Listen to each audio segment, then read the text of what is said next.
everyone. We're really glad that you are here with us today. My name is Bill Silva. I'm the Associate Executive Director at the Connecticut Association of Schools.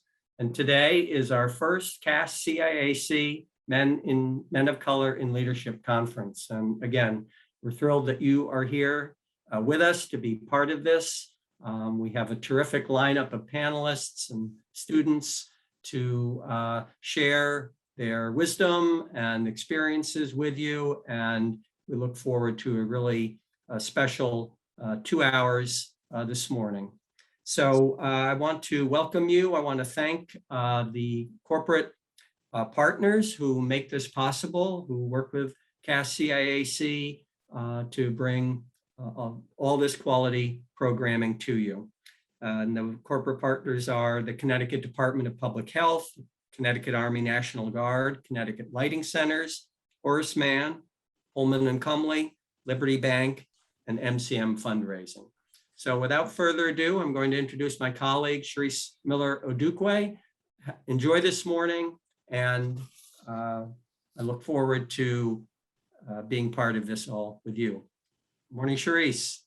Thank you, Bill. Good morning. Good morning, everyone. My name is Charisse Miller-Odukwe. I am the Director of Student Activities here at CAS-CIAC.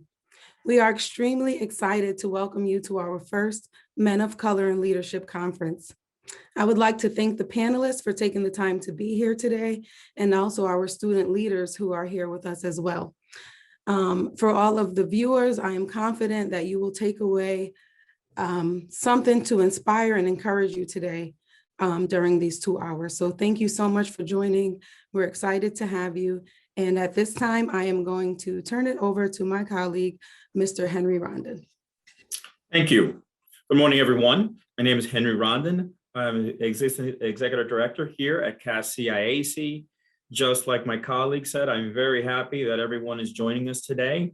Extremely grateful to our panelists for being able to attend this morning and really to lend a few words of advice, a few words of encouragement in what are two very important topics in our society today, and really exploring some really good career paths that all of us have undertaken.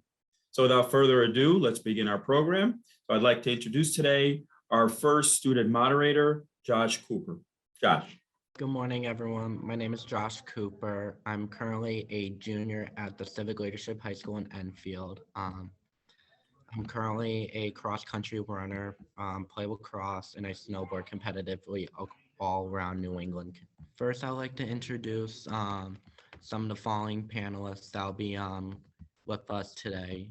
So first, we have Mr. Carlos Adave. He's a principal at Ellie Whitney Technical High School in Hamden, Connecticut. Then we have Mr. Stafford Thomas, principal of Staples High School in Westport, Connecticut. Then we have Uwe Osande, superintendent of schools in Stratford. He's also the former UConn football co-captain. Then we have Nazi DeSmith, deputy commissioner for academics and innovation for the state of Connecticut of education. Then we have Julian Rodriguez, sophomore at the Craig Academy of Science and Innovation in New Britain, Connecticut. So let's get into it. So Mr. Adave, can you tell us a little bit about yourself, your background, what was your path to leadership, and how did you end up to where you are today? So good morning, everyone. It's really a pleasure and honor to be with so many distinguished people on the panel here. And it's a wonderful morning, even though we're having a little bit of liquid sunshine. So, first of all, let me just say that, growing up in inner city Hartford, I think was one of the best things that ever happened to me, because you had to learn things very quickly and learn that you had to really have a stick-to-itiveness to succeed, that things weren't going to be given to you very easily. That being said, I went to school in Hartford and then to Northwest Catholic, where I graduated. Onto University of Hartford. Before I went into teaching, I coached at the Division I level, women's basketball coach. I started off at the University of Hartford, and then I coached at the University of New Haven. From there, I coached at the University of Miami at Florida. After coaching at the University of Miami at Florida, I came back to Connecticut and went into education and taught at Buckley High School for about 17 years. For the last 10 years, I've been an administrator, principal in several districts. So I think that that the things that stick with me are the things that I learned, being a part of athletics. I think that being a part of athletics really showed me that you have to have a plan, and you have to have a process, and you have to execute that process daily. And if you do that, any goal, and if you believe in yourself and you believe that you can accomplish things, and you have a support system that you can get to wherever it is that you'd like to go, whether it be in your career or in your family life. So I would say that gives you a little bit of insight into myself. Well, I can add. I was honored to coach the first basketball team at Buckley High School that won a state championship in 2000. When I was at the University of New Haven, we went to the quarterfinals of the NCAA Division II women's basketball tournament. Those things are things that stay with you, because it took a lot of hard work, and you made a lot of relationships that have lasted a lifetime. If anyone wants to add on to any of the panelists, you can continue, or I can go to the next question if you guys want.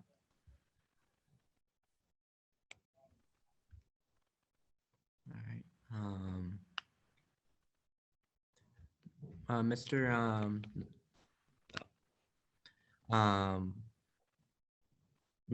Nesmith, can you tell us a little bit about yourself as well? And Good morning, Josh. Good morning. Good morning to fellow panelists. It's good to be with you this morning. My name is Desi Nesmith. I'm the Deputy Commissioner to the Department of Education. I grew up in Bloomfield, attended Bloomfield Public Schools, first grade through ninth grade. And then Carlos, I too am a graduate of Northwest Catholic. Had the opportunity to grow up around a family of educators. Lots of educators in my family. My father taught for 35 years in Hartford Public Schools. So I just grew up around it and knew early on that is what I wanted to do. So graduated from high school, went to college, was able to teach in Mayberry Elementary School in East Hartford, and ran two buildings. I was a principal of Sands School for a while in Hartford, and then I got to go back to Bloomfield and run Metacomet Elementary School, which is a school I went to as a first and second grader. So a lot of pride in doing that. That's probably one of the best. Between that and teaching fifth grade, those are the two best jobs I think I'll ever have, to be completely honest. Loved every second of it.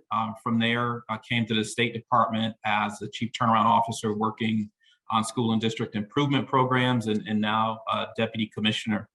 I think, when I think about why I am where I am, Josh, two things come to mind. One is just the support from my family throughout the years. And the other is just the collaboration from everybody that I've had an opportunity to work with over the years, and working together to do good things for students and make sure that we are able to produce outcomes for students.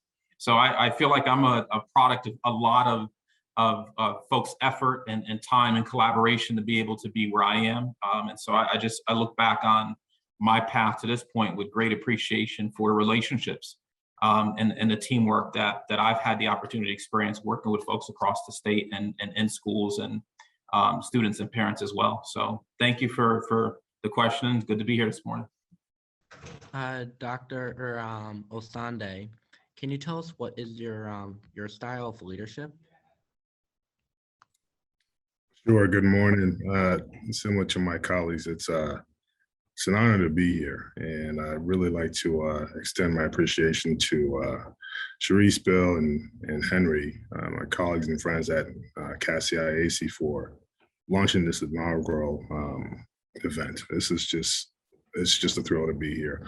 So very similar to my colleagues, I've had a chance to follow everybody's work. And I would say, Josh, that's a very good question. And the reason why that's a good question is because I would say that my leadership style has evolved over the years, and it almost has to, because every environment is different, right? But I think what is critical is making sure that as a leader, your core values remain the same. So while your style evolves based on the need, for me, my core values and the things that have been important to me have remained the same. I think a leader who is compassionate, a leader who is empathetic, a leader who listens, a leader who is able to instill trust, a leader who's able to instill some level of foresight about what could be or what we could be. Those are all critical attributes that I hold dear to the nature of my work. And I'll say this, Josh, to your first question about how you ended up where you were, all of my professional career, I've had a chance to work exclusively here in Connecticut. And I'm a transplant. I'm originally from Pennsylvania, but I went to college here and I've been here since. And I've had the blessing to work now, really, this is my 5th school district with my professional climb. And I've had a front row seat to watching some amazing leaders lead. When I was in London, I had a chance to work with Dan Sullivan. I had a chance to work with Matt Ryan in East Hartford. I had a chance to work with Dave Welch in Manchester, and other district leaders in Windsor during my time there as the principal. And now I'm over here at Stratford, and excited and inspired by the people I get a chance to see and work with every day, and knowing that my leadership will have to continue to stay in this evolving state as we aspire towards our community and school goals. So thank you for that question, Josh. Anytime. Mr. Thomas, can you tell me about your style of leadership? Josh, thank you so much. And again, honored to be here. The style of leadership really is something I think it's kind of affiliative and democratic. So kind of looking to build community, looking to collaborate. And, sometimes you do have to make those difficult decisions kind of on your own. So it does change and move from day to day, situation to situation. As the colleagues have stated before, every school is different, every district is different, but certainly those that you learn from, that you had that front row seat to help to shape that, as did your past. So whether being a captain on a sports team or doing volunteer work, different jobs that you may have had that put you in positions of leadership. I teach a course at Sacred Heart for aspiring administrators. And, as we go through looking at their resume as to what leadership experience they've had, it could be something like camp counselor or being in charge of lifeguards where they've had that responsibility. Coaching is another thing where you have that responsibility that will prepare you for school leadership, really any kind of leadership. But I think that has been what has worked for me thus far in my career. Mr. Adave, can you tell me about your style of leadership as well?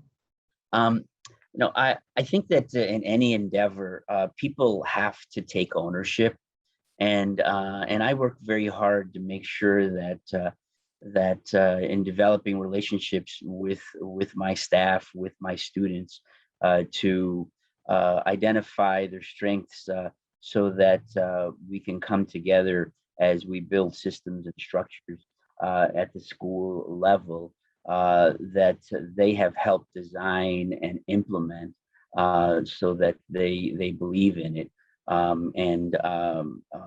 Everything that I do revolves around making sure that people have a part in making decisions, a part in building the systems and structures that are in place, so that they have ownership in it. And if people have ownership in whether it's a team, whether it's in a classroom, whether it's a school, they will work a lot harder, and they will support it more because it's a part of them. I like that response. Mr. Nesbitt, can you tell me about your style as well? Yeah, Josh, I think for me, it's about being flexible, because I think it really is dependent on the situation and what you're trying to accomplish. So sometimes leadership style, you might need to be more flexible. You might need to be more directive, frankly. Sometimes you've got to be collaborative, and sometimes you need a little bit of all of that. But I think that the foundation for leadership style for me comes back to the relationship piece. I think that unless you've got strong relationships with people, I think it makes it much harder to move forward on things, especially if you're in a leadership role, if you don't have strong relationships. And that doesn't mean you have to agree. It doesn't mean everybody's always going to agree on the same thing, but you have to be able to have constructive conversations to move forward on things. And I think that the foundation of that in any leadership position comes back to relationships that you have with people. So I think the style is dependent on the role that you're in, but I think the foundation for all of it comes back to maintaining good relationships, especially, and we mentioned, being in Connecticut, this is a very small state. So it is very critical to maintain strong, positive relationships in the different roles that you're in. It might look a little different depending on what you're trying to get done, but it comes back to that for me, Josh. I agree with that. I found out if I'm a captain, my lacrosse team, people that I don't even know, they'll all the way down in Southington or even down to the shoreline in New London. Somehow people know who you are, and that's your reputation on the line. So more importantly, what is everyone's philosophy on leadership? How does it affect your actions?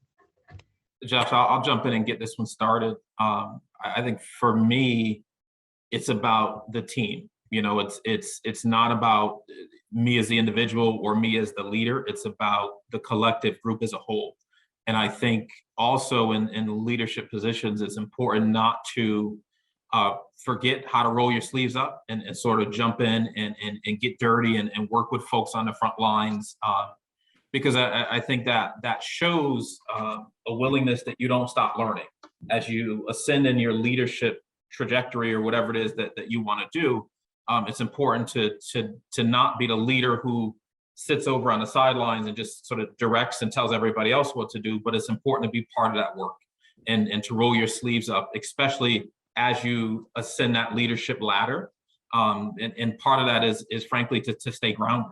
And not forget where you came from, and that you don't get anything accomplished without working together and working with a team of people. And it's important to lay a foundation to get people to move in that direction with you. So for me, again, it goes back to the last question you asked, Josh, which is the relationship piece. I think that's critical.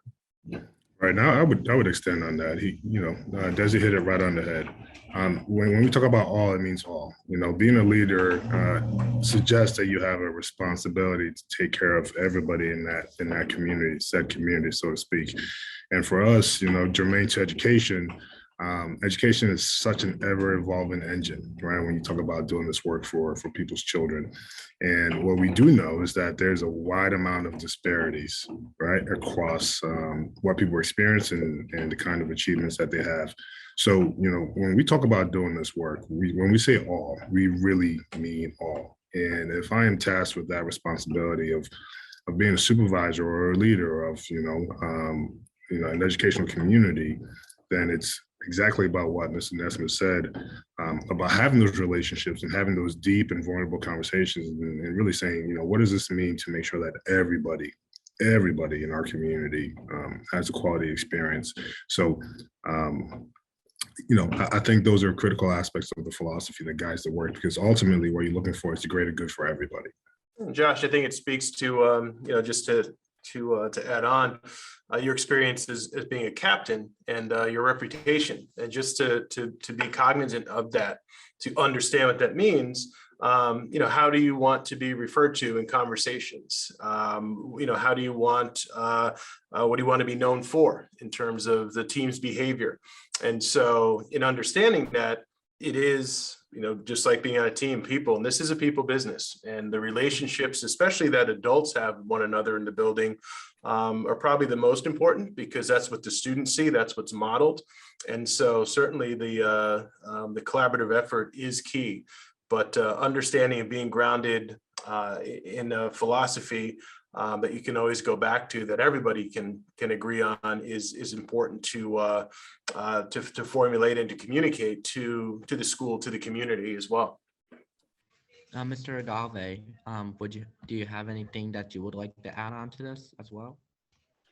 Well, I agree. I think you have to, with what was said, and I think that you always have to keep in mind that if you do what's best in a school setting, if you do what's best for your students, and you do what's best for your teachers, then you're not going to go wrong. It's what's in their best interest that's most important, not what's in yours. So when you work with people and they see that you're doing everything possible to provide them with what they need to be successful, they pull with you and they work with you to achieve a common goal. And I think that it's extremely important that you don't forget that as you begin to ascend in leadership roles, that it's about who you're serving and doing everything that you can so that they can be successful. And if they're successful, the goals and objectives and missions that are in front of you are more attainable. Thank you. Alrighty. So what are some of your particular strengths, gifts, or talents that have helped you become the leader that you are today, and how are they important for your success in your leadership position? I can pop in here as well. As I mentioned during that introductory question, I think your strengths have to evolve over time, right? And things that you may not be as strong at, you typically want to have some kind of plan to improve in those areas. But for me, and I would say this has been pretty stable over time for me, is this ability of foresight, to be able to see how things play out, right? That has allowed me to engage in conversations with some brilliant educators and colleagues and friends, and create solutions, okay? 95% of the time, I'm not the person who's coming up with the solution, but I do have a skill of facilitating the conversations that leads us towards the solutions, and I've been blessed in that regard. But for that to happen, as all of my colleagues on the panel mentioned, you have to have sound relationships. And the unique thing about Connecticut, as Desi mentioned earlier, is Connecticut is a tiny state. It's one of the small states in the country.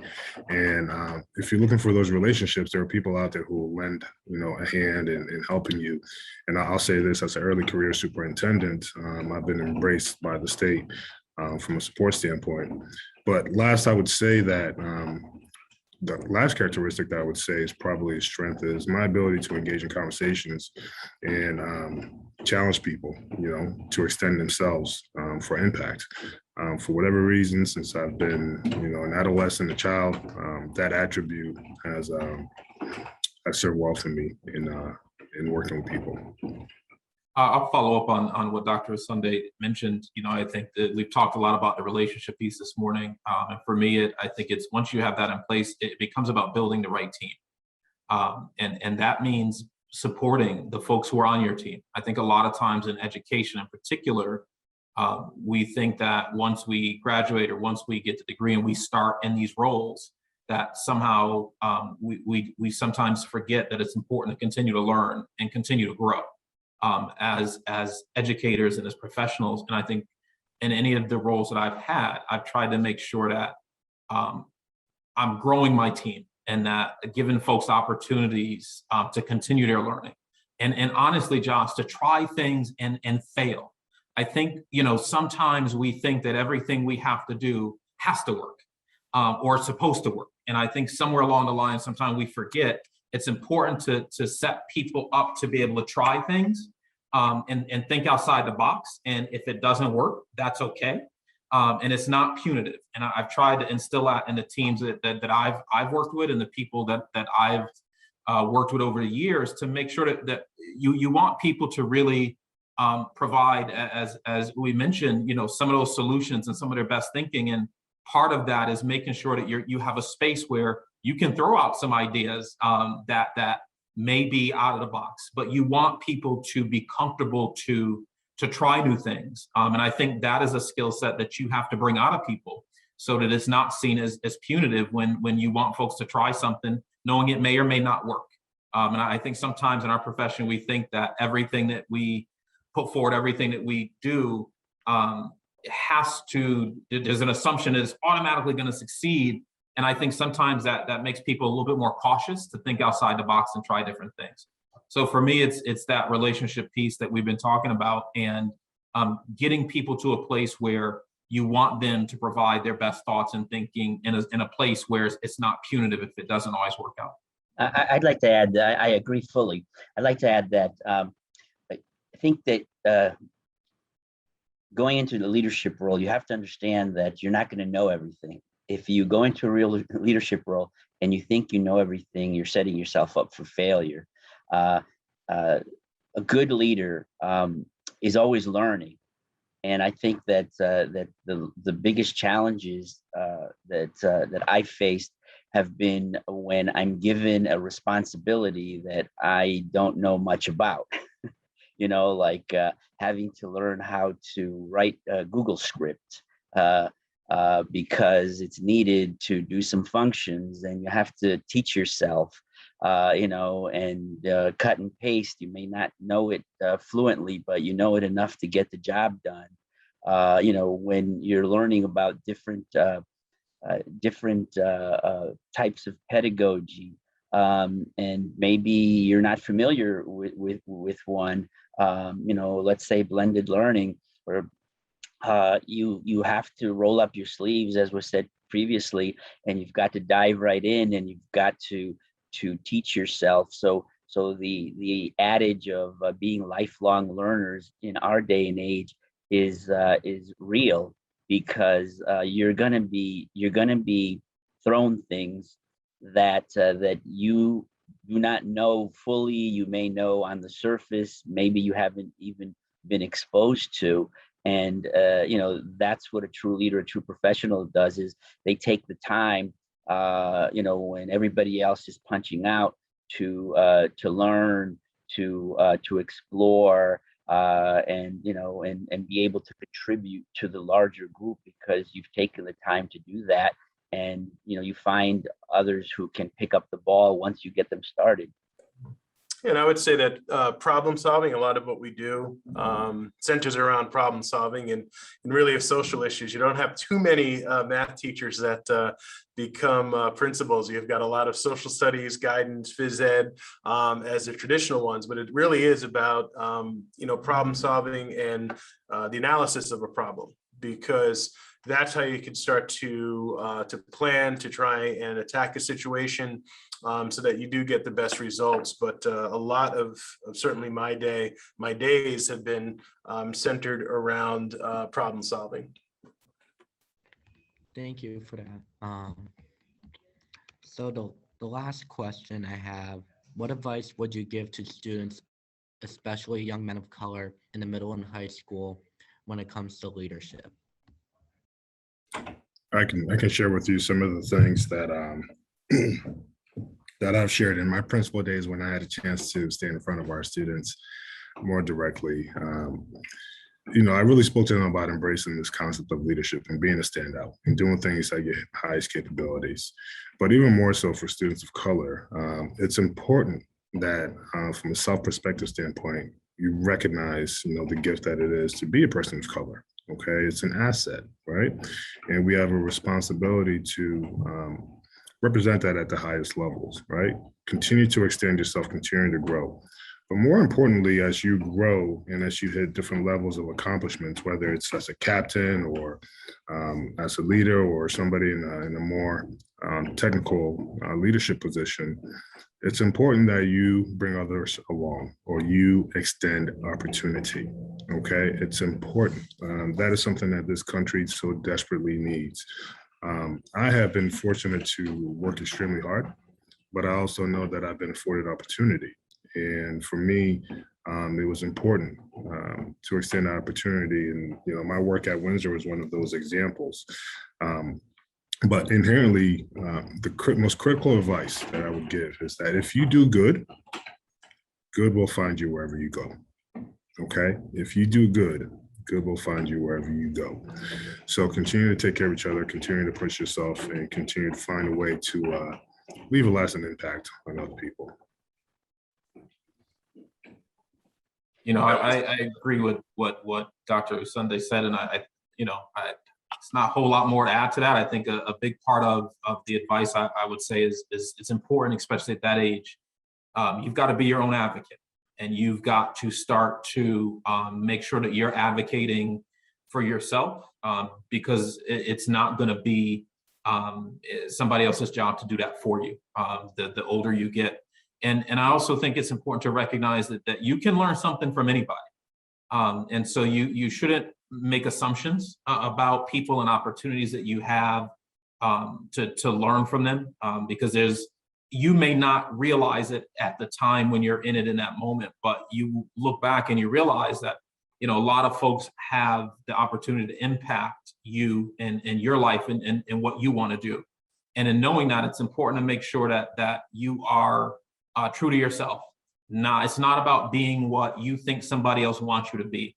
It's not about doing something that is the popular thing because everybody else is doing it, but ultimately it's about knowing who you are and advocating for yourself, and starting to think through what direction do you want to go in, and what are some of the goals that you want to have for your own life and your trajectory. That I wanted to add that to what Uwe said, because I think that's an important piece of sort of finding your voice at that age, and making sure that you are developing that self-advocacy, depending on what it is that you want to do. Yeah, I'd like to share something that I think is important, and that is networking. And you can do that at a young age. You know, I was very fortunate to have a lot of doors open to me because I volunteered, and I wasn't volunteering because it was altruistic. I was volunteering because I wanted to learn. So, you know, I got cut from my Northwest Catholic basketball team my sophomore year because I was too short and too fast. I'm saying too tall and too fast, but I'm only 5'4". But anyway, the point is that, you know, that through volunteering, I was able to make connections. You know, I worked with John Wooden, you know, I worked with, you know, with Coach Calhoun.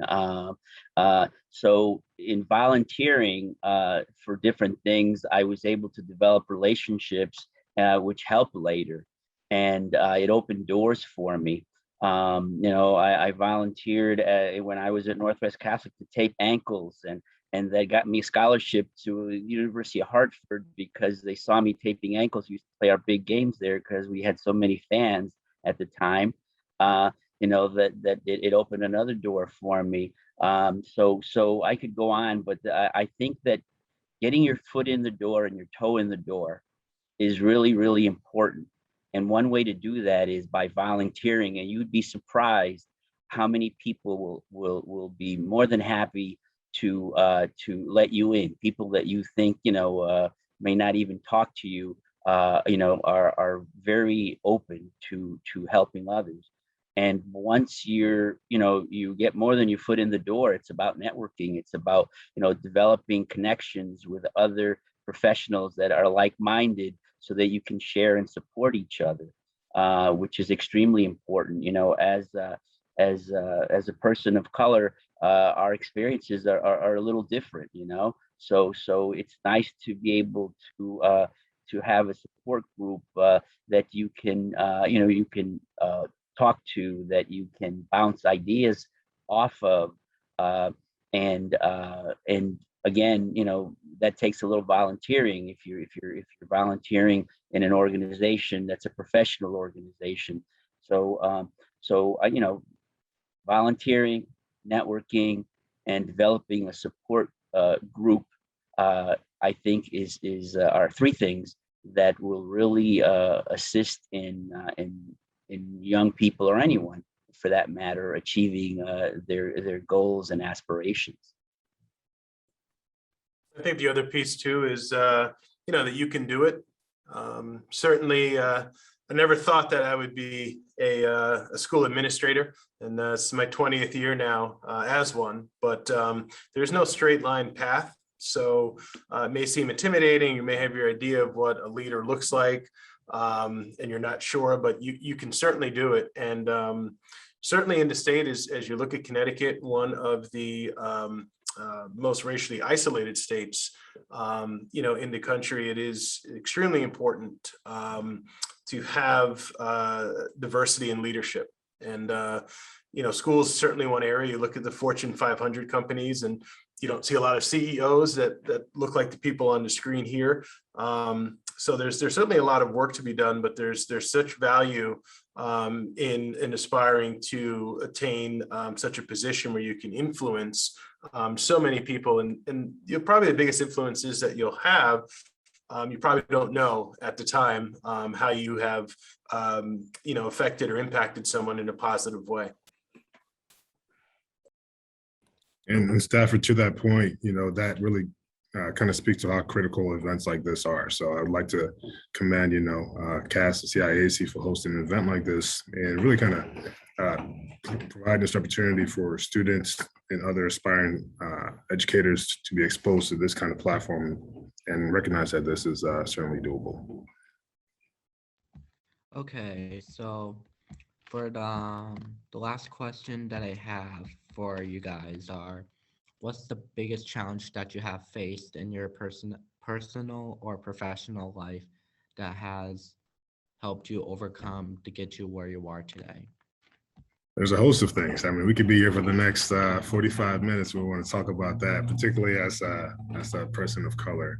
But we go through our trials and tribulations, and more than the trials and tribulations, I would really maybe want to focus a little bit more on how important being resilient, right, and having supports are in terms of enduring in this work. Okay, I think I'm not sure if it was Desi or it might have been Carlos. It actually might have been Stafford as well. Somebody spoke about creating spaces, affinity groups, that you can lean on during hard times. That is critical. And for me, I've had a few people who I've leaned on quite consistently over the years, but to Stafford's point about Connecticut and the demographic composition, there's not a lot of leaders of color who are out there, and some of the challenges that we experience are vastly different than challenges that our colleagues experience as well. So resiliency, having outlets that can serve as supports for you during challenging times. And then, as I said, just keeping true to your core values and central focus of why you do this work. Those are all critical aspects of this work during challenging times. Yeah, I agree with that. I think that's why it's important, as you mature to really kind of figure out who you are and start to think about what you want to do, because you're going to run into folks who, will say, well, you can't do that, or don't think that you should, or have the ability or the skill set to do something. And that is why it's important to make sure that you surround yourself with folks who act as a support system. So that if you get discouraged every time somebody else tells you can't do something, then you're not going to do anything, because it's easy to tell somebody they can't do something. And so you've got to really be grounded in what it is that you want to do, and making sure that you have a support group around you. I would want to go back to something that someone said earlier on about helping out the folks that come up behind you. I wouldn't be sitting here if it weren't for people like Leon McKinley, who I worked for when I was an intern at UConn, and I worked at his school in East Hartford. And for the next almost 20 years, he was the person that sort of, turned around and pulled a number of us up and talked to us about leadership. Leadership was never something that I thought about in college. I became a teacher. I wanted to teach. I loved it, and never considered going into a leadership path. And so, it's important as you get grounded in what you want to do to remember to do the same for the folks coming up behind you. Because for me personally, that's why I'm sitting here, is I had the support group around me, and I had folks that made sure that they provided opportunities to help lift up people who wanted to go in a leadership trajectory. I think that one of the things that's really important is that you have to believe. You have to believe in yourself, and you have to know that there are gonna be big dips in life, and there are gonna be highs. But if you are grounded and if you stay with your core values, and you keep plugging away, good things happen. When bad things happen, you can't let those things embitter you. You need to learn from those events in life, whether they be professional or personal, and what you learn, you use that to grow and become a better individual or a better professional. And no one is born to be something. You can be whatever you want to be, and you just decide that this is what I want to do, and you work at it every day, and you have a process that you use, and you make a plan, and you take little steps every day, and eventually you're going to get there, if you don't give up. So it's stick-to-itiveness, it's believing in yourself, it's knowing that there are going to be tough times, where you're going to question yourself and your abilities and so forth. But as was said earlier, you have to have core values, and you have to be grounded in those core values to get you through those difficult times. And if you have a belief as to where you want to go and that you're going to get there, it's only a matter of time. It's only a matter of time and hard work. And that belief is so important, because leadership, it's not easy. Oftentimes it's not fun, but that idea or goal that you have, that pursuit of happiness of what you're trying to pursue, that's kind of what you hold on to, as I think everyone on the panel has said, when you go through difficult times. And there's so many distractions, naysayers, or this person had it easier than I did. And things are not, life is not fair. So for us, you're hearing more of a kind of a sponsorship as opposed to just networking and knowing somebody. It's really being invested in trying to help that person elevate their career in this case. But through that, and you get into positions that many of us are in here, you can start to affect change and help to kind of level the playing field, and look at all the things that you didn't like. It's so important to have and be under great leadership, but it's almost just as important to know what not to do. And a lot of the negative feelings that you will experience, or negative experiences as well along the way, remember that when you're in a position of leadership, and it doesn't have to be principal of school, it can be leadership in any field. But when you're in that position, make sure you remember the things that you didn't like getting up to where you are, because there's a good chance that others don't want to have to go through that either. So you are now in a position where you can impact and make that critical change that, again, as we start to move to kind of leveling the playing field, that we'll get there. I just got a question in the Q&A from a student, and their question is, what are some ways that you incorporate equality and inclusion in your everyday work? Well, I'll jump in. as a younger educator and getting into educational leadership, you're so focused on your work, and you're so focused on meeting your goals at that sometimes you forget about helping others. But along the way, you get nudged, and you realize that you have to give back, because you've been fortunate that other people have given. And there are organizations, there's mentoring, and that takes time. It takes time from your family. It takes time from your work, and you have to choose to do that. So if we don't, if it wasn't for Dr. Gladys Labas, who is at the State Department presently, and bringing me along and being supportive and so on and so forth, I don't think that I would have been able to accomplish some of the goals that I set out for myself. But she did that on her own, and there are others. I'm mentioning her, but because she comes to mind.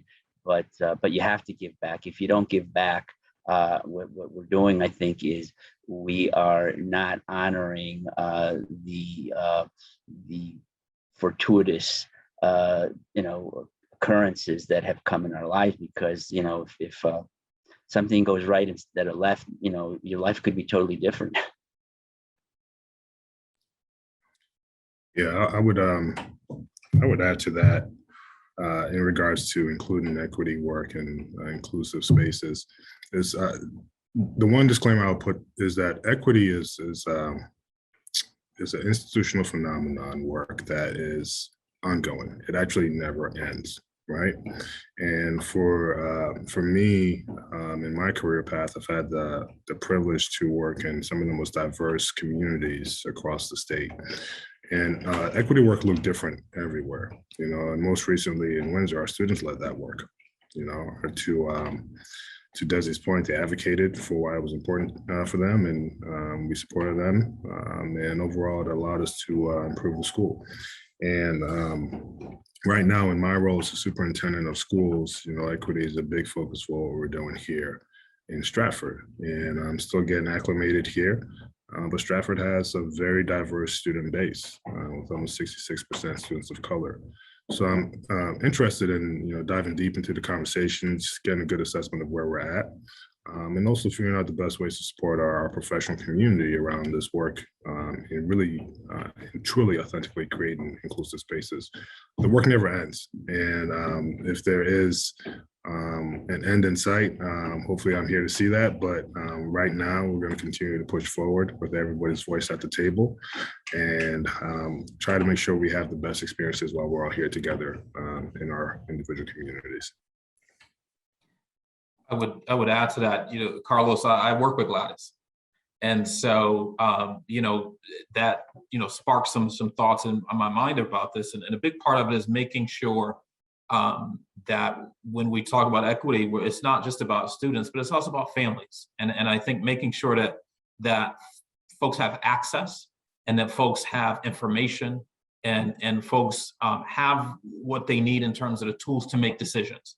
And for both students and families, I think when we talk about this, we tend to focus on students, which is absolutely appropriate.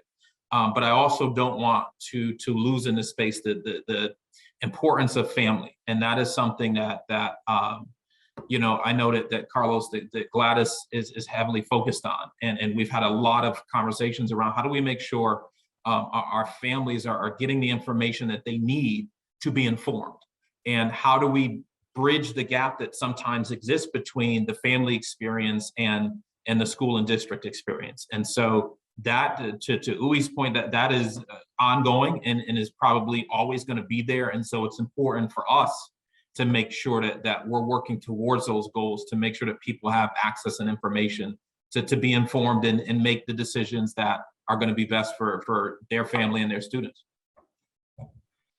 to close the school community loop, looking at your faculty and staff and hiring practices, and also getting faculty and staff, providing them kind of the on-ramps and leveraging their knowledge as we talk about the critical issues of the day. But certainly diversity in hiring is a big focus in Connecticut, more so now. And it's also probably one of the most challenging atmospheres in terms of what is happening in the country and will be for the next few years as we delve into race in a different way, I guess, than the country has in the past. I would like to thank everyone for being in this part of the this first panel. Students, there's a survey in the chat. You can fill it out now or fill it out after the conference. We will take a quick break and resume at 10 a.m. for the next panelist.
So we are about to get started with the second panel. First off, I would like to introduce Mr. Henry Rodden, staff member of the CAS or CIAC. He's a former principal at Kobe Cathedral High School in Bridgeport. Then we have Mr. Christopher Fulton, Athletic Director of Windsor Public Schools. Then we have Roberto Mercado, Head Basketball Coach at New Britain High School and Assistant Coach at Cape Cod Summer Basketball League, Yarmouth Dennis Red Sox. And we have Isaiah Waring. He's a junior at Classical Magna School in Hartford. So first off, tell us about yourself and what is your background and what is your path to leadership and how did you end up to where you are today? Sure. Good morning, everyone. Again, my name is Henry Rondon. I am Assistant Executive Director here at CAS-CIAC. And my path to leadership really begins with me growing up in Harlem. I attended a Cardinal Hayes High School in the Bronx, and then I found my way here to Connecticut, attended Sacred Heart University. There I played baseball and basketball.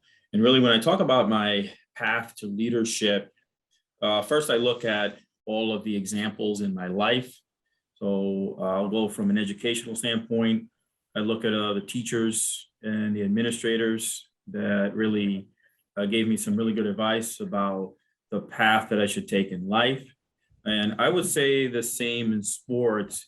And ironically, in many cases, they really were both the same. The coaches were teachers, and they really, their leadership style was really one of teaching others on, number one, how you either act on a field or on a court or whatever sport they were doing, and then number two, you saw that there were people who were really intent in improving your game. So for example, I always found that the most difficult part of being a coach was not the X's and O's. I think most of us understand the X's and O's, and you'll see that Roberto and Chris probably would agree, but it's really breaking down skills is the most difficult thing to do with an athlete. So for example, you will see that the best coaches, they take someone and meet them where they are, whether that be teaching them how to hit, what is it exactly that they're doing wrong? Again, shooting, footwork on the court, whatever it may be. So I saw that those, to me, were the best individuals because they did the same thing in the classroom. They saw where people were, and they were trying to, again, get them to the level where they needed to be or even higher. And I found that to be the case. And as I moved on to college, what I found is that not only was that the same, but I also saw that in your team leaders, if you would say, the players that were on the court. I always thought the best players were the ones that worked the hardest in practice. So there was no doubt why they were the best players on the team, because they led by example. And I really took that into heart in my life, that I saw how hard these individuals worked. And therefore, I thought that I should be working the same. And in some cases, I was not as talented as those guys were, but I thought that was very important.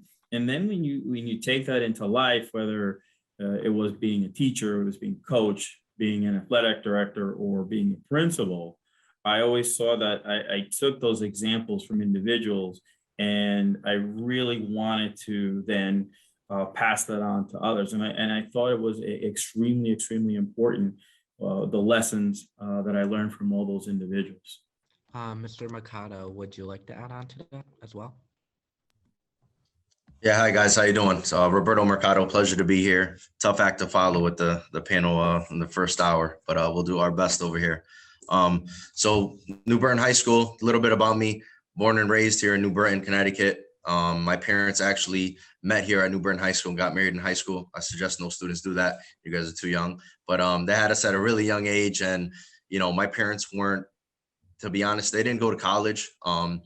Education wasn't big. They instilled in me a sense of work ethic.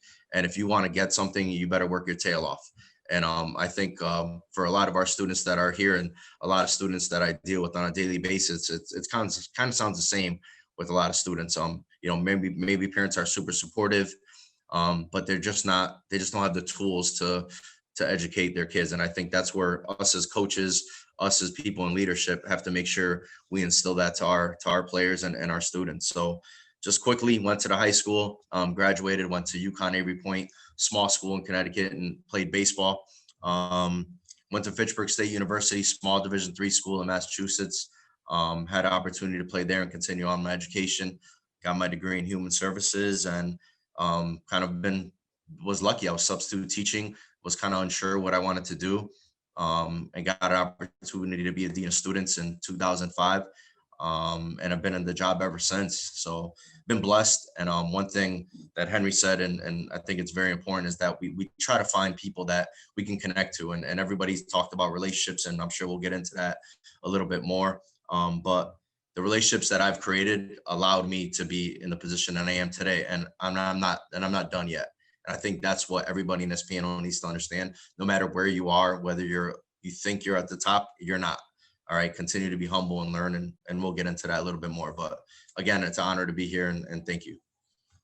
Hi, am I up next? Correct. Okay, am I answering the same question? Yep. So good morning. First of all, I want to thank Sharice and Henry for orchestrating this conversation. It's a really important conversation that we're engaging in.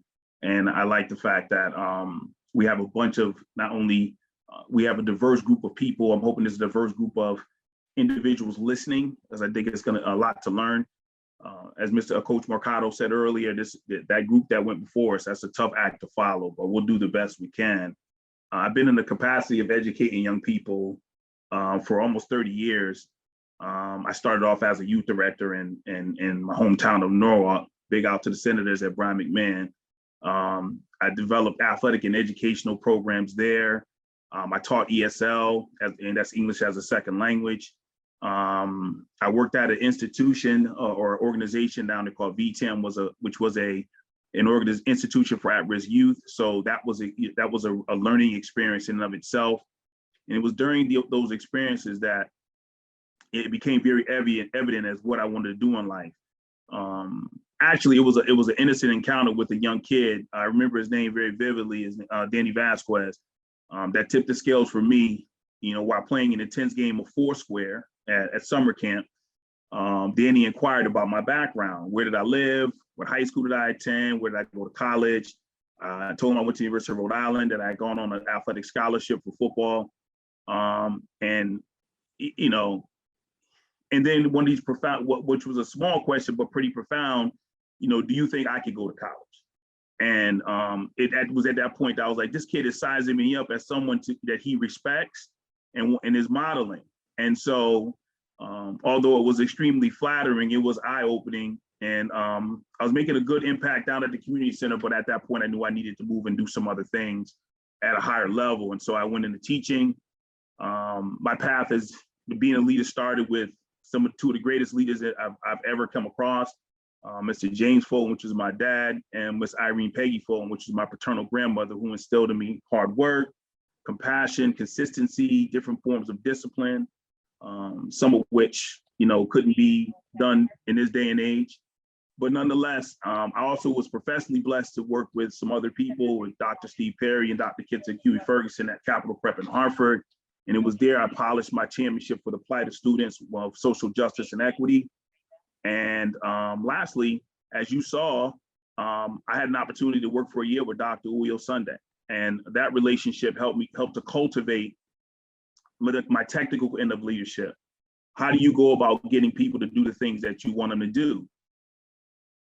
Important, right? As athletic director to coach, how do I get the coach to develop the program in their mind that they want to have, but yet it be an experience that the children of our town or where we work are indulged in. So that's been my work up to this point. I enjoy working with young people, so you'll hear that throughout the conversation today. So that's been my path through a lot of different people, starting with my parents and all the way through these professional learning. And more so, if I can say this before I finish, is that I've learned so much from the students that I've worked with. I was a teacher, I was a classroom teacher, I was a dean of students, I was assistant principal, I was athletic director. And in those experiences, you learn a lot. Thank you, Mr. Futon. Isaiah, can you tell us a little bit about yourself and your background and your path to leadership as well? So first off, I would just like to thank Mr. Henry and Ms. Sharice for inviting me into this panel. It is honestly a great honor to just to be in this whole conversation. I am 16. I attend Classical Magnet High School in Hartford. My main sport is basketball. I also do play soccer.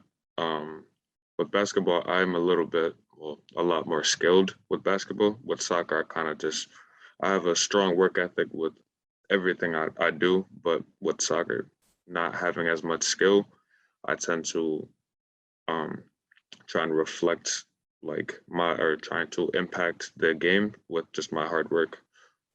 So the position I play is midfield. So I run up with the offense, but then also sprint back on defense. So playing that position, you just got to work hard. And, I honestly love working hard. Some people who I have sometimes surrounded myself with, me being also from a military family, I moved around a lot.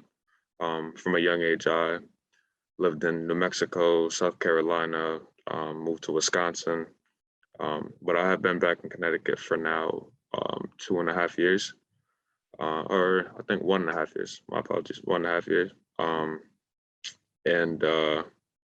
I kind of surrounded myself with people who tend to kind of rely on their skill in order to get by, and I don't agree with that. My kind of biggest influence is my mom. She taught me from a young age that hard work beats talent when talent doesn't work hard. And that's something I live by. I tend to do that with whatever I do, whether that's school in the classroom, asking teachers for any tips on how I can grasp this material that they're trying to get across. Getting in some extra shots or getting in a little workout with my coach. Also going to my dad. He was a D1 coach at Central Connecticut State University for, I believe, 8.5 years. So going to him for some advice and workouts that helps too. And getting back to basketball, that is my main sport, and I tend to see myself as a leader. My dad told me from a young age that you're either a leader or a follower. There's kind of like mid, and you can't really be in the middle. And I didn't want to be a follower. I chose to stand up. I am a quiet person. I'm more of an introvert, so I tend to lead by example.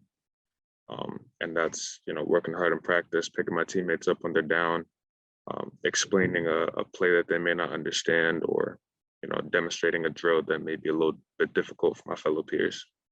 But I just want to say again that it is an honor to be here, and I really appreciate you all asking me to be in this conversation. I feel your pain about the moving, Isaiah. I've moved 3 times within the past 4 years, so it's a struggle, and yeah. So for the next question, what is everyone's style of leadership?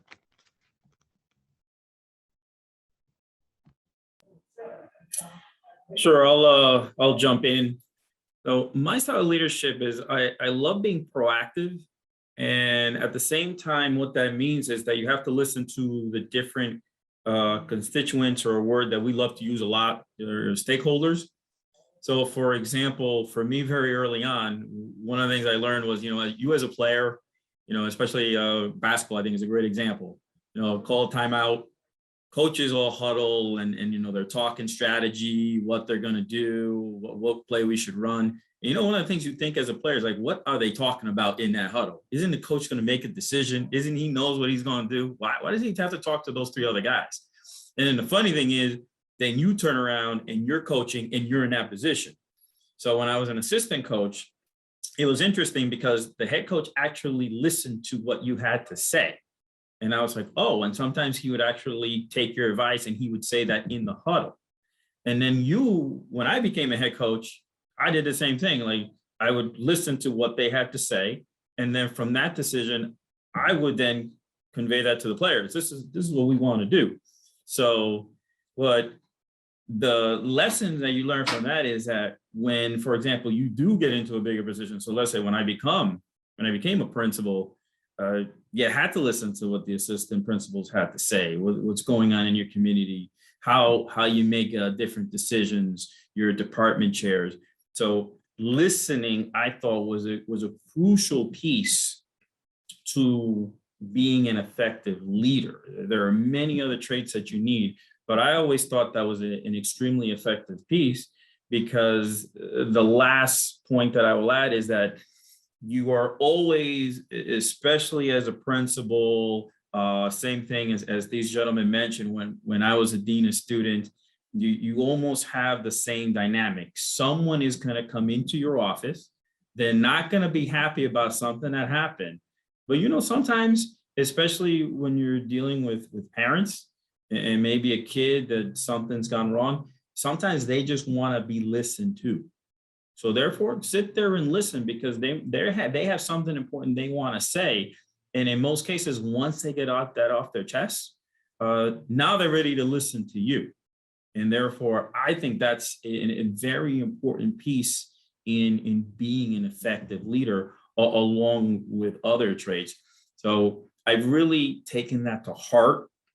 And it was, again, something I learned very early. Like I said, I always use that example of the basketball team and sitting on the bench and looking at the coaches and thinking, what are they doing? And for you young people out there, is the reason I did that was because I learned very early on in college that, you know, I wasn't going to be a pro athlete, but I wanted to be a coach. So one of the things that I did as a player in college was I kept a notebook. I kept a notebook of plays. I made notes on what coaches did, what decisions they were making. And sometimes after practice or after a game, I'd sit there with a coach and say, hey, why did you make that decision during the game? And believe it or not, they were more than happy to talk to you and say, well, this is why we ran this play. This is why we thought this was the right substitution. They were not afraid to do that, because quite honestly, you know, Chris and Roberto can attest to this. You know, once you're in college, they're going to treat you like a man, because that's what you are. You're a man. So they have no problem saying, this is what we did. And it's a great way to learn how to be a leader, is ask the people who are leading you at the time. They'll answer your questions, because, you know, you're in many cases, you're old enough to hear that. So I've taken that to heart as I've continued on in my career. I'll follow up with that. Great stuff right there. And it had me thinking, Henry, when you said about just being a leader, is, you know, a lot of people don't understand that you actually learn how to be a follower before you become a leader. And that kind of piggybacks to what you said about listening to your assistant coaches in that basketball huddle. Is, you know, we want to make sure we're following the right people, right? I think that's an important thing. We're following the right people. And then from there, we learn how to become a leader, and we continue to grow as a leader. And then leader essentially is a mentor. So it kind of piggybacks off each other of really listening to be a leader. I think in coaching and also being a dean of students here at the high school, I would say my style of leadership is, it depends on the student. It depends on their needs. I think we have to be kind of a hybrid of sometimes we have to be an authoritarian, where we got to let these kids know, hey, this is what's going to happen, and then that's it. And again, that's our job as leaders to understand who we're servicing, right? We're here for the kids. We're here to help them out. So we need to find out what makes Isaiah tick.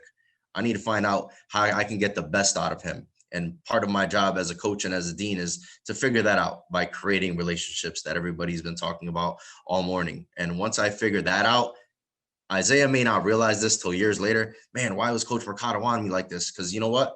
Because he knows that's how I'm going to respond, right? Some guys, you can get on them and they respond great. Other guys, you do that in front of everybody and then they shut down. So I think getting to know your players and getting to know your students and figuring out how they tick is an important aspect of being a leader, and just having kind of a hybrid model, you know, depending on the situation and the student or the player.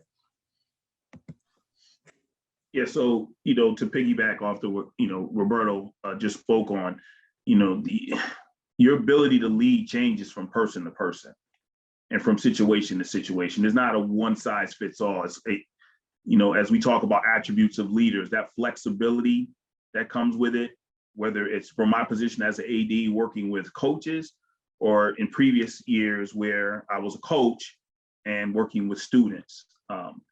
That, I consider myself like a transformational leader. So when I talked about early in life, when I was in my 20s, a long time ago, and working as a youth director, developing certain programs at that youth center in Norwalk, those were approaches, to doing things. The same thing when I was at Capital Prep. I don't brag a lot. It's not who I am, but it was able to establish a really great program. I was the coach of the football team, and we were able to have some really great teams there. And so building from scratch, we had some very lean years, whether it was at the youth director level and at the high school level. And again, my leadership style approach supports the ability to change individuals and in their social interactions, whether it's with one another in different schools or whether it's individually. So as Coach Mercado talked about, you have to look at the individual and make sure that you're supporting their needs. It's no different than if we were, assistant principals, as we heard the assistant principals and superintendents talk about instruction in the classroom and about how they lead in that way. It's the same concept. Many of the leadership attributes that are already discussed, like being a collaborator, building positive relationships with our players and with our coaches, being able to demonstrate empathy and compassion. Like there's something about that as well that helps you to be able to put yourself in somebody else's shoes and be able to lead in that way. Like, so when I was a coach, I would sometimes allow my players, I'm quarterback, to call his own plays. And so even during passing leagues, we're not supposed to call plays in passing leagues anyway, I would let him call his plays. And what that did for me is when I went and watched it, it showed me what he was comfortable with. And so when I knew what he was comfortable with, then I could help lead him in the direction he needed to go to be successful. So those are small things that you can do with your coaches, or to talk to your coaches, or even as players. Like ask your coach, hey, can I take this series? Hey, coach, Coach Mercado, can I call this batter? I know there's signs. I know we have game plan to it. Can you let me throw this, call this, and then we can assess afterwards. And now coach knows he's building a leader in you, so he know y'all kind of think alike. Then so being able to influence others to kind of do the things that they don't want them to do. Hot day outside, it's 90 degrees, it's hot, but still being able to encourage kids to go and work hard, right, without dropping out. So being a motivator and stimulating their ability to learn. All those are attributes that as an AD or even as a coach speaks to the style of leader that I look to be. I think to piggyback off of what Coach Mercado and Coach Fulton said, it depends on who you're looking to lead, like the crowd. I've played a lot of basketball for different coaches. Like I said, moving around, played for a lot of different coaches. So I've had a lot of different teammates. And I've noticed that some teammates are visual learners, some are auditorial, and some are kinetic. So they need to do it. And with, sometimes coach being like, okay, this is a leader or like a captain's practice. I understand that I step up and take that role, but I remember, okay, so-and-so, they're kinetic learners, so I'll have them demonstrate it. I'll demonstrate it first, but I'll have them demonstrate it. So-and-so is an auditorial learner, so I'll explain the play and then like get a one-on-one with them. And so-and-so they need to see it. So I'll pick out a couple of my fellow peers and we'll go through the play, or we'll go through the drill, demonstrate the drill so everybody can get it. I think with the school that I'm at now with Classical, us being a small school, but having a lot of players going out for the basketball team, we have a fall league, and we had a really good turnout. So my dad being the coach, he's, one of my biggest influences. I think also to figure out what Coach Mercado said is you start out as a follower, and I tend to follow him. That's one of my, I think, role models. I tend to put him on a pedestal along with my coach, Coach Tucker. So I tend to follow them and then build my own path. Also, to pick back up what Coach Fulton said, I also tend to, branch off a little bit, go outside the box. I remember a couple of times during last year's season, my sophomore year, where I've asked Coach, it's been an out of bounds play, and Coach called a certain type of play, and I was like, wait, they're in the zone, and then I've called one, we switched it up. So it's just stuff like that, and I really appreciate them for trusting me, but taking that type of taking the initiative to understand that, okay, this team, they're in a zone, so this certain play won't work, or okay, this is the man-to-man, so you know what, why don't we try and spread them out, spread the floor, and get a little movement going, or something like that. So also I think that's the type of leader I strive to be, and just understanding that what everybody brings to the table, and how I can help everybody like come together so we can exceed perfection, essentially. And also, me being an introvert, I am a quiet person, so I tried to lead by example this year, and last year I branched out a little bit more with talking, and like being a little bit more vocal. So on the court, instead of getting frustrated with somebody, or even on the field, instead of getting frustrated with somebody, because I do play with passion, getting frustrated with somebody, like explaining to them, okay, this is, if maybe not necessarily you're wrong, because somebody gets shut down just at those words, but try and take this approach. Or when someone is making a move to the basket, instead of sticking to just your man, the key is to stop the ball, so maybe slide over a little bit, or you can just explaining stuff like that, and not necessarily making them feel bad, and not necessarily making it feel like I'm going against them, almost like we're still on the same team, and I just throwing out suggestions, so almost like a take it or leave it, but not that, so they don't feel like I'm coming at them. It's more of like I'm trying to bring them up, and we're on the same level. So taking that approach, and like I said, being just more vocal. Thank you. So even more importantly, what is your guiding philosophy of leadership, and how does it affect your actions? Sure. So I think that Desi Nathan said it best in the first panel, that for me, it's about the team. It's all about the team. And for me, what that means is that if you're going to be an effective leader, you have to look at the team that you're guiding, and then look at all those principles that you have learned throughout the years, and then you have to implement them.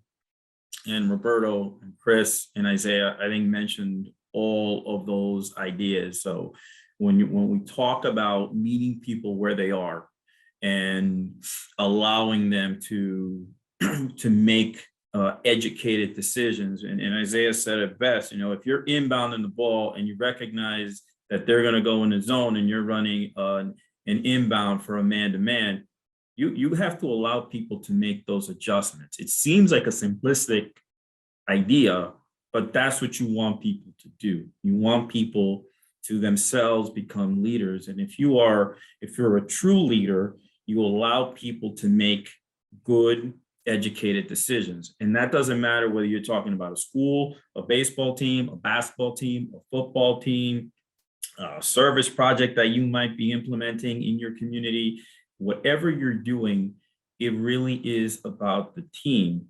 But you as the leader, you have to be able to adjust to the members of your team, their abilities, their skills, what they bring to the table. And again, as the panelists have mentioned, you have to learn who is on your team. As Roberto says, what makes them tick? That's not just about kids. That's about also the adults that you are working with. You have to understand who are these individuals, and what skills do they bring to the table that can help your team. So therefore, when you do become a principal of a high school, or a leader in your school community, whoever you are working with, you have to learn what can they do for you. And I feel that is a philosophy that you have to bring into, or can implement, in every facet of what you're doing. Again, as a coach, And if this is something that a career path that you want to take, it is important to learn who are the members of your team. And I think especially at the high school level, because to be honest, at the college level, that's easy. You recruit these individuals, you get to know them through the recruiting process. And then as the 4 years go on, you really get to know who you are because you spend so much time with the student athlete. At the high school level, to be honest, you as a coach, you got to make more of an effort to learn who is on your team. What are they about? What can they do for you? And the difficult part of this is that you don't have a lot of time. So that's why people like Roberto and Chris, you really are encouraged and proud of what they do because it's hard. You as a high school coach, in many cases, especially at the varsity level, we give you 3 days to decide who's on your team. And then you only have a few days to get them ready to play a game. And then now they're playing a game. So it is hard to cultivate those relationships. But on the other hand, extremely, extremely important to know who's there and take their skills and use them properly and as best as you can. I'll follow up real quick. I mean, everybody's saying all this great information. It's kind of tough to follow up with everyone, but I'll give a quick small one more of just from a high school perspective is so my guiding philosophy as a leader, and a lot of students need structure. I feel like a lot of kids, especially in high school, need structure. They need that. And I'm not a big role person. I'll be honest with you. I don't have 30 roles and you have to follow this. This is what happens if you do this. I'm a big believer in being on time and doing things right. Right. In life, we have to be on time and whatever we want to do. And I think us as coaches instilling that to our players, something as simple as being on time is a big deal. Whether it's, I tell my players, hey, practice starts at 10. If you get there at 9:59, you're ready to practice, then you're on time, right? If you're there at 9:45, you're on time, no problem. If you're after 10 o'clock, you're not on time. So whatever it takes for you to be ready, we're starting at 10 o'clock. That's when we begin. I think just having that structure set. And then the second part of do things right?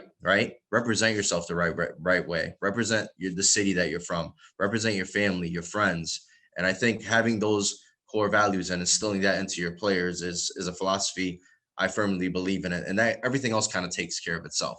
Hey, you do this, you get this. And I think that just puts you in a tough spot. And that's where, for me, it works for me as a leader in my position. Maybe it won't work at a different school, but for me, I feel like that's what works. And again, like everybody said, getting to know your kids and know where you're being a leader, what's your environment like, because this may not work at another school. So I think that's extremely important. One last thing, be present and enjoy the now. I think that's another guiding philosophy we have, is that we try to work so hard and we're so locked in on what we're trying to do.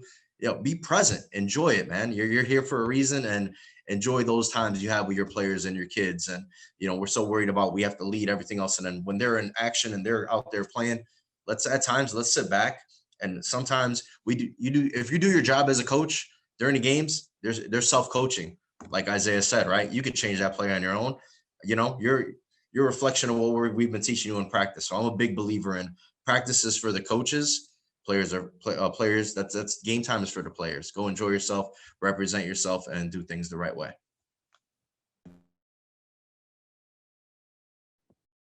Wow. So thank you for that. My guiding philosophy, and it might sound somewhat, I'll explain it, but my guiding philosophy is to win. That's my guidance philosophy as a leader. I'm leading to win. And, winning can be defined in so many ways. It's not always what shows up on the scoreboard. It's actually the process in which we learn the most about ourselves. It's like going through it. And, sometimes on the scoreboard we win, and other times on the scoreboard we lose. But it's through that process that we start to develop and become better. If we're reflective in our practices as coaches, if we're reflective in our practices as student athletes, then we're able to give back, and so to get better. And if we can look at those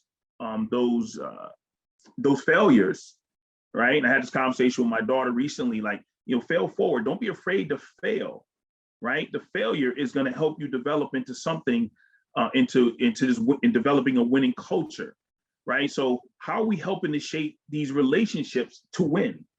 right? Because the relationships, when I get calls back from former, students and kids, that's winning to me, right? So when they're telling me they're doing these positive things, that's winning. The conversations we have about what happened on the field, the funny things and not so funny things, the winning, the losing, that's all a part of that relationship that you built. And so being able to build relationships, shape those relationships, how are you, as athletes, how are you influencing the culture of the school, right? So as much as people may not want to admit it, athletes are a real big, big part of the culture of the school you're in. And so if we have this positive aura about us, then all of a sudden it becomes, it helps with the culture of the school. If it's not, then it could be really detrimental. I look at us as either coaches or as ADs or principals. We got hired to these positions. So I would consider that more like a positional leader, right? But you need more. The position itself doesn't make you a leader. It's the actions that you put in. It's the relationships you build with your staff, the relationship you build with the students and the families.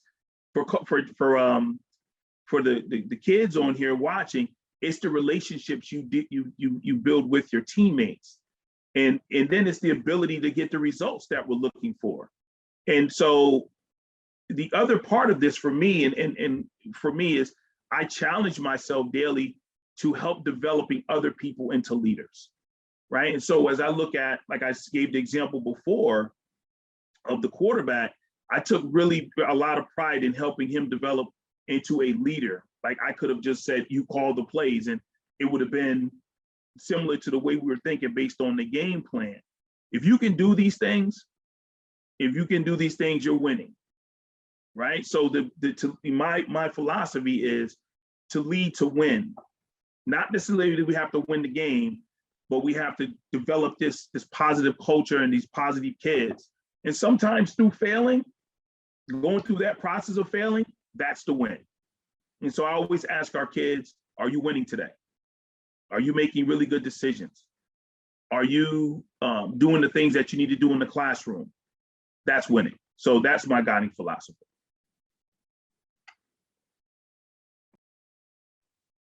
I was going to say these are really hard conversations and inputs to follow up.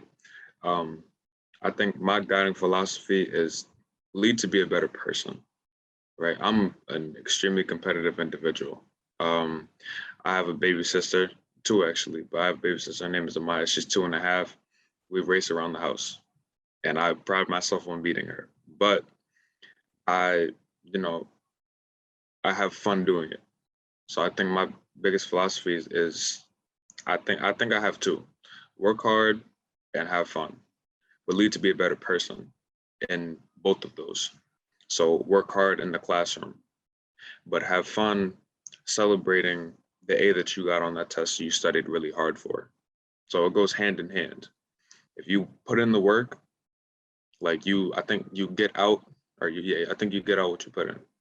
That's something that my coach told me, and I hold that dear to me. You're not gonna win everything. I think this is an argument that's been going on for a while, but I think Michael Jordan is the best player to ever play the game of basketball. Agree or disagree, you gotta respect his game.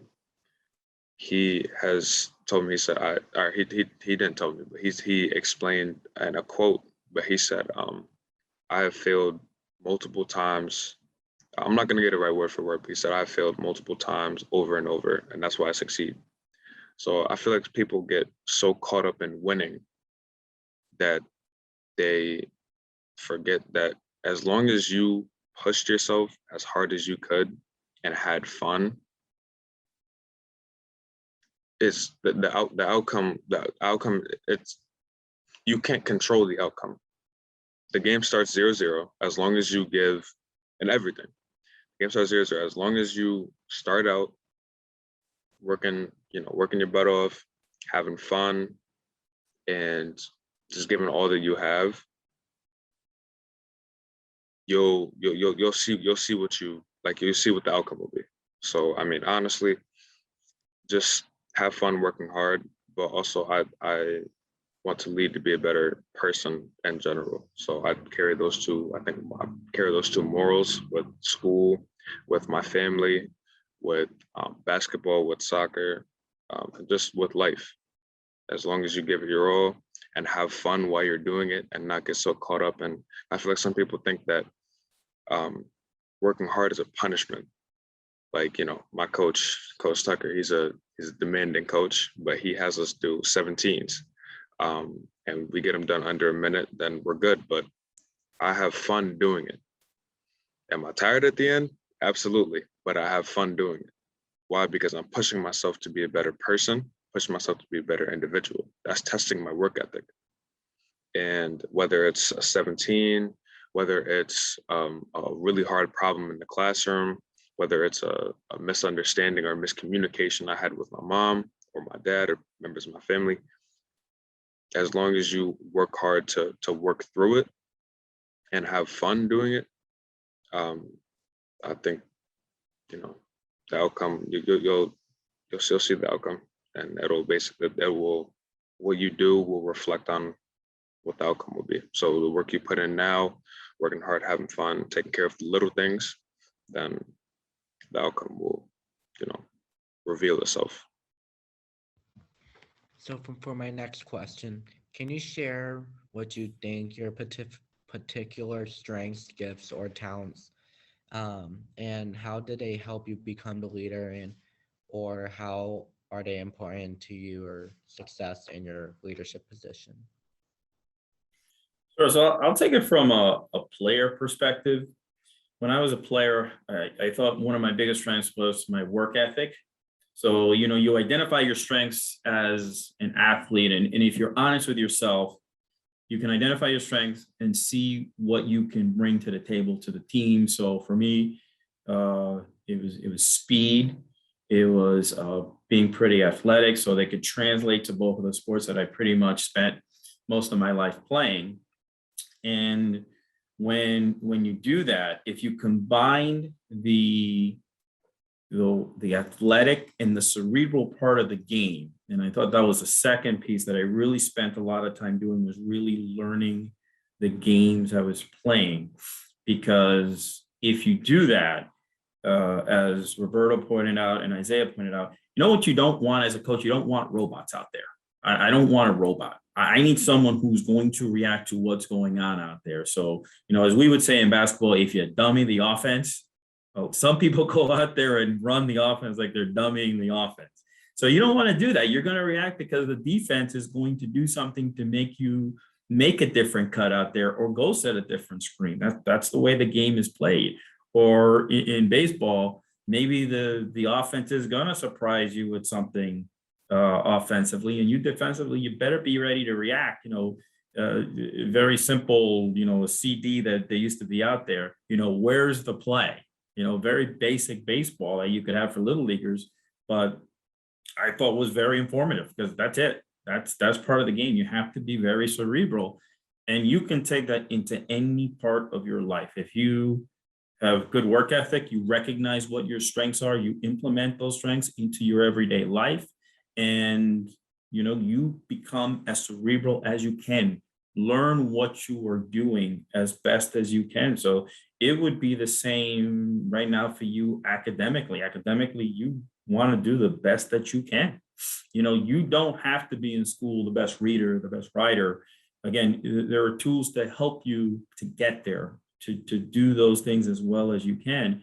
But you're going to see that as you go into life and you develop as an athlete and you develop as a student, that at least I found that if I had a good work ethic and I tried to learn as much as I can about what I was doing, that it was going to help me. And unfortunately, Josh, I'm going to cheat a little bit because I'll implement this into what I'm saying is that, you know, for you panelists, one of the questions in the Q&A is how do you, you know, we're talking about, you know, how do you deal with losses as a leader?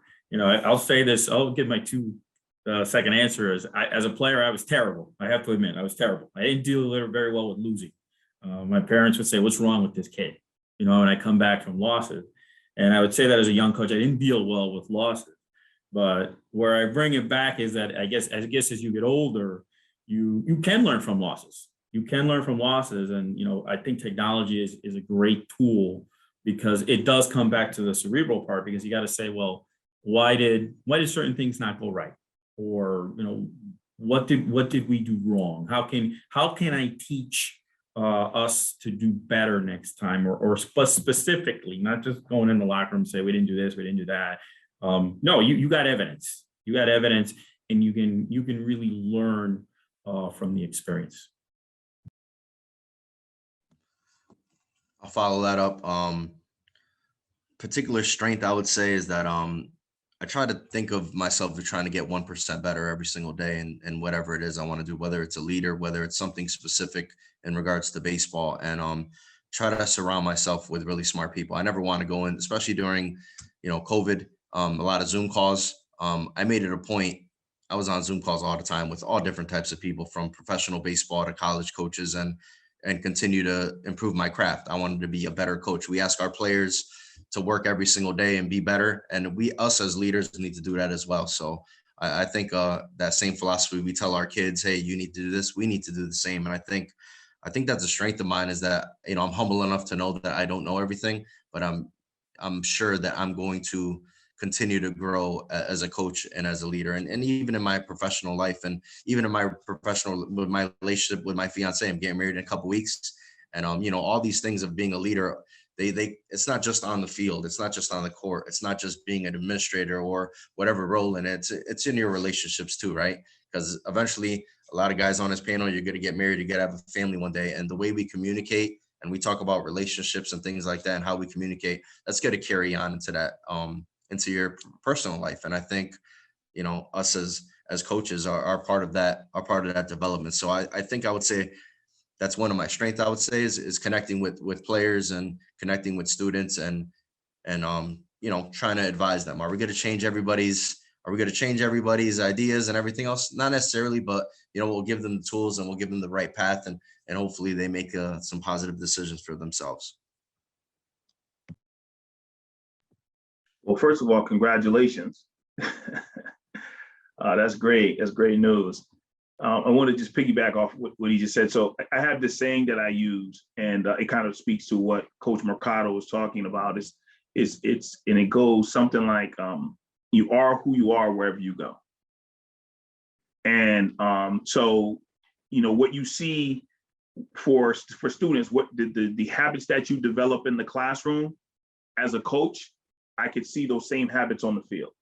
And as a parent, you'll see those same habits at home. Very rarely does it you have a person or a kid who just says, I'm just so focused on this that I'm 100%, I'm an A+ in this area, but I'm a C- in other places. Those habits that you form, it will take you everywhere. And so obviously you want to work on bettering yourself through those habits. So I just wanted to piggyback on that, because as he says, he's going from his relationship to work to coaching, how all that is one and the same. I totally agree with you. One of the things that has helped me is being approachable. I think I am very approachable, even though I'm kind of a big guy. I think people can approach me, and if you get to know me. But the one ability that I think that I have is the ability to listen with a third ear. I think it's helped me to be the key to my success. Like, many times, people are going to come and complain to you, and so you want to try to figure out. Most of the time, it's not the complaint that's the issue. It's something else, right? That's leading to the complaint. So you want to try to figure out what is the root cause of this complaint. So, for example, I can, if your coach yells at you, right? And so a lot of times that could go into something more like, oh, the coach yelled at me. And so I could say that, like, the coach yelled at me, he doesn't like me. He, wants me to do bad, even though you're playing. He wants me to do bad, versus actually my coach wants me to be better. And maybe if my coach approaches me differently, then I could hear what he or she is saying, right? But if you listen to that, if you listen with a third ear, you can eliminate a lot of the issues, right? If I took it to a personal level, like Coach Mercado, and said, you know, he's about to get married, he may get this, and he may already get this now. His significant other might say, hey, baseball means more to you than me. You're spending a lot of time, you know, in baseball or at New Britain High School, right? But in Coach Mercado could say, oh, you know, she's just complaining. Or he could say, well, my girlfriend just wants to spend time with me. So if you listen to what people are saying, so I've been able to start trying to, it's been a thing of mine to listen to what people are saying. So the other thing is a problem solver. I look to problem solve. So as I listen to people's complaints, I'm looking, how do we make this better? How do we, you know, I have it all the time as the athletic director. I have parents come in, they have their complaints. Okay, let's figure out what happened. Let's assess. Let's move forward. What is the plan moving forward? How do we problem solve and make the environment whole? And then understanding the importance of a directive. Like I think as a leader, whether you're a student leader, whether you're a coach, whether you're AD, the importance of a directive. Like, so when a directive is given, when you give a directive, you know how important it is. So when you get one, you understand how important it is. And so that has helped me in my development, among other things. I would also like to say congratulations, Coach Mercado. I think looking at it from like Mr. Henry said, like from a player's perspective, I'm an athlete.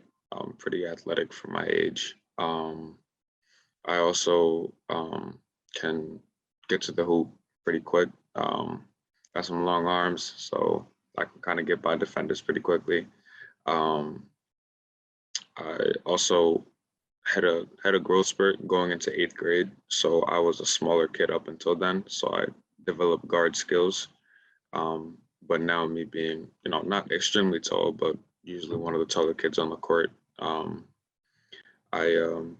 can kind of take out bigger defenders and get by them to the hoop or just make a play or hit a pull-up jump shot. So I think just looking at it from a player's perspective, that's kind of what I bring to the court. Also, intensity on defense. Like I said, having long arms, blocking shots, pretty good. But also I have a wide kind of base, so that helps too with keeping defenders in front of me. Also with help side defense. But looking at it from teammates, that's kind of like just me personally looking at it from a teammate's perspective. I'm an understanding person, and I'm also open-minded. So I'm not going to automatically say that you're wrong. I'm going to ask you, what did you think happened in this play, or what did you think happened in that game on this specific occasion? And I'm not one to judge based on I don't judge books by their cover. I'm a personality type of person. And with me looking at you for you and your morals and what you bring to the table, and not judging someone based on, this person is a little bit bigger, so they might be a little slow on the court. This person, isn't as tall, so maybe they might not be athletic. I also have been wrong, especially with some of the smaller defenders. They have definitely been a little bit more athletic than I expected. But also being like, okay, you know what? I apologize for looking at you, and I didn't think this what it was. So also owning up to if I made a mistake. I'm also quick to do that, and not necessarily being like, well, you did this, putting it back on you. That's not fair. That's that's fighting fire with fire, and that's not fair to you or the argument itself. So owning up to what I did wrong. And like I said, also not making someone feel down if they don't understand something. I can't, I can't get on you for not going as hard as you can, because you don't know how to go as hard as you can, because you don't understand the drill or don't fully grasp the play. So being understanding, and also being a caring person, being like, I'm not going to yell at you because you don't understand something. Also, me being competitive, if you do understand something and I'm not, and I don't see you giving 100% effort, or seeing you give the same effort that I've seen you give before when you may have the ball in your hands, then I will call you out on that too, because I'm just like, yes, I am caring, but being a leader, I try to bring everybody up. It's not just yourself. So I think that also comes with being ambitious making sure everybody around you, like this year I just strive to go to states for basketball. For soccer, we have 3 games left. If we win one of them, we go to states. So again, just that same thing, work ethic and trying to make sure everyone's on the same level and make sure everybody's giving the same effort throughout the entire course of the game, and not just, oh, the ball's coming my direction, let me step it up. No, because the ball can come your direction if you give that extra effort. So, making that extra step or making that long run, the ball will get there. Like you will get yours eventually. And if you don't, that can be a conversation we can have. But I mean, honestly, just, being ambitious and being caring and making sure everyone around me is on the same level, but also just being the type of person to not judge someone just off of what I see at first sight, because that's not fair. So I think those are all some of the strengths that I bring to being a leader. Thank you, Isaiah. So for our final question, what advice would you give to students, especially young men of color in middle school or high school, when it comes to leadership? The advice that I would give them is that there are great career paths that are going to lead you into this idea of leadership. What I would say to them is that, number one, obviously all of us here on this panel, we've been talking about sports, and sports is a great career path. Teach so much in terms of, as Roberto said, structure, teamwork, relationships, which a word that's used many times. I will say this, and maybe this is just a passionate plea. On the other hand, I think education is a tremendous career path. Being a teacher teaches you how to be a coach, teaches you how to meet people, teaches you how to have good relationships. You really learn a lot about development, how young people develop. Believe it or not, really helped me as a parent when I had kids. And I was lucky enough that I was in college. I was asked a question in an education class, what did I want to do? And I said that I wanted to be a teacher back in the Bronx or in Harlem. So it was interesting when I ran into that professor 10 years later. He says, it's interesting, you didn't go back to the Bronx or Harlem, but you did it in Bridgeport, exactly what you wanted to do.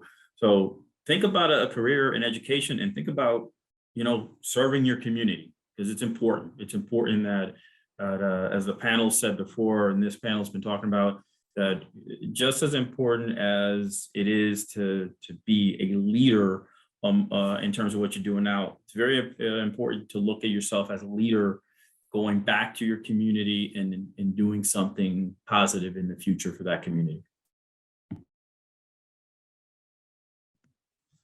A couple of words of advice. I know time's running out, but really quickly, I always tell my players this, and I'm sure every coach has said, you never know who's watching, right?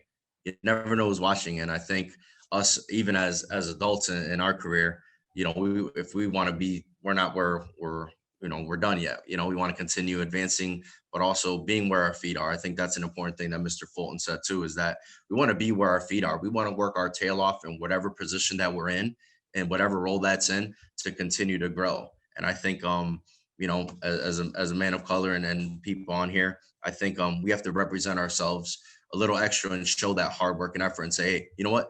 He needs a shot. This guy deserves it. And, it may take some time, and be patient, but be where your feet are and work your tail off wherever you are.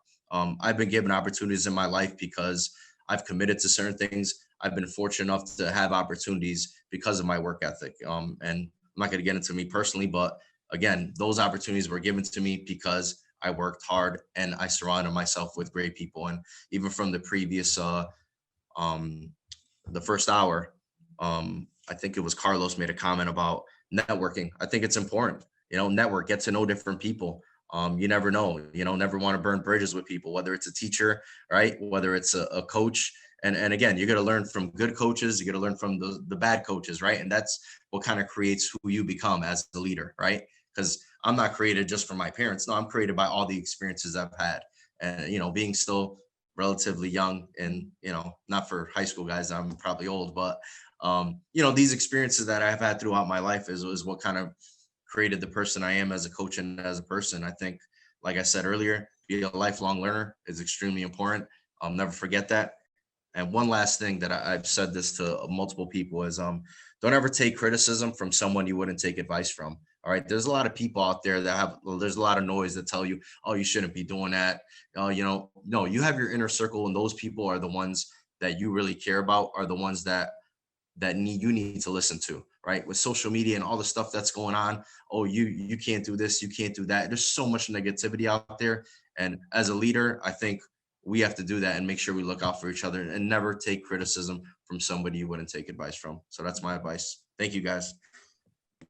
Thank you. That was great advice. I appreciate that, Coach. Last thing for me, I would piggyback on what Henry Rondon spoke to, and that we need more, men of color to get in education. There are statistics, there is data to support that the graduation rate of a young man of color increases by being in contact with someone who looks like him. So I think it's important.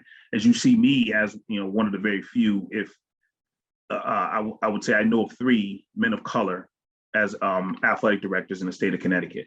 And so there is a need, and obviously you have to go through education to be sitting in the seat that I sit in now. So I would encourage you to look at education as an opportunity and growth, and to give back to your community. I would also encourage you to read, whether it's on tape, whether it's on hardcover, whether it's on the computer, doesn't matter. Learn about yourself, about your heritage, spend time developing your core values, read about the history of the world and how it impacts you. And the last thing I want to say, because all the things have kind of been said right now, but I want to piggyback on something Coach Mercado spoke to. Look to unlearn our causes of inadequacy. People are always going to find something about you that is quote unquote wrong with you. You're a woman, you're too skinny, you're too fat, you're too dark, you don't speak English the way it's supposed to be spoken, you're not intelligent.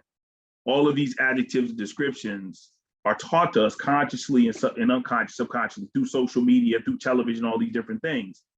And it's just not the truth, it's a lie. It's just not true. It's a lie. You're beautiful, you're capable, and you're loved.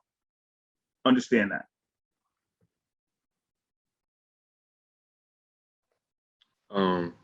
I think a piece of advice I'd give to my fellow students, fellow peers, would be to, if you want something, go get it. Don't wait around for it. If you want to be a leader, like Coach Fulton said, read up on it. Do your homework. Okay, what have past leaders done? Find your role models as well. Find trusted adults or mentors or people that you look up to, but take steps right then and there to be a leader. If you wait too long, somebody might beat you to it. Not necessarily rush the process. Definitely, like I said, still have fun and work hard in whatever you do, but take those steps. Take those steps. Don't wait around for it, and don't okay, I'll do it later, or I'll just push it off. I'm a little busy right now. No, because some of the best leaders have a lot going on. One of my biggest mentors right now is Coach Tucker. Oh, by the way, Coach Fulton, he says hello. By the way, he meant to say that in the beginning. I forgot about that. But he has a lot going on with coaching us and getting us to basketball games and holding practices, trying to find somebody to hold the workouts, for off season.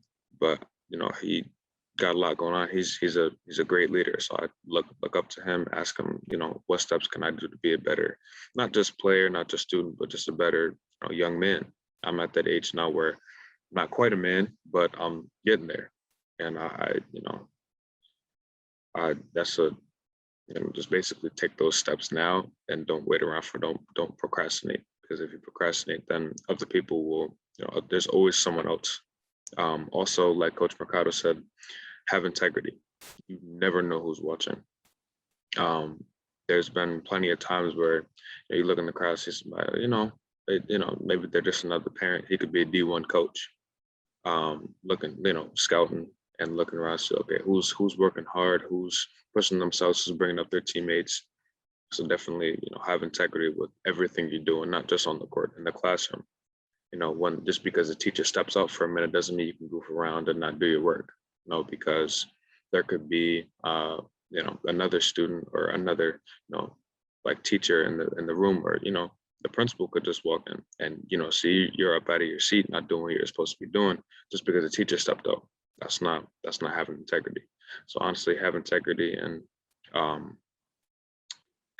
just take the steps right then and there. Don't procrastinate. Don't wait around for it. Thank you, Isaiah. I would like to thank everyone for joining us today. Mr. Mercado, Mr. Rodden, Mr. Fulton. I loved your responses.